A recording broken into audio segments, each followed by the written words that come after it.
Josh হেইজেলউডের বলে catch নিলেন Andre বোরোভেক, যিনি মূলত দলের ফিল্ডিং কোচ। স্কোয়ার লেগে তখন ফিল্ডিং করছিলেন জর্জ বেইলি, খেলোয়াড়ি জীবন শেষ করে অনেক দিন ধরেই যিনি অস্ট্রেলিয়ার প্রধান নির্বাচক।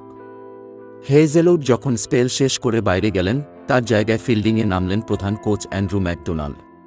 মাঠে নামলেন এমনকি ব্যাটিং কোচ ব্র্যাড হজও।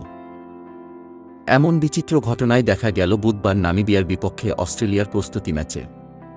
আইপিএলের কারণে ৬ ক্রিকেটার এখনও যোগ দেননি দলের সঙ্গে। ক্রিকেটার আছেন মোটে ৯ জন। ব্যাটিং বোলিং তাদেরকে নিয়ে চালিয়ে নিলেও ফিল্ডিংয়ে তো ১১ জন লাগেই। ঘুরিয়ে ফিরিয়ে তাই নির্বাচক কোচদেরও মাঠে নামতে হল। ৯ ক্রিকেটার নিয়ে অস্ট্রেলিয়ার জিততে অবশ্য বেগ পেতে হয়নি। ত্রিনিদাদে নামিবিয়াকে ৭ উইকেটে হারায় তারা।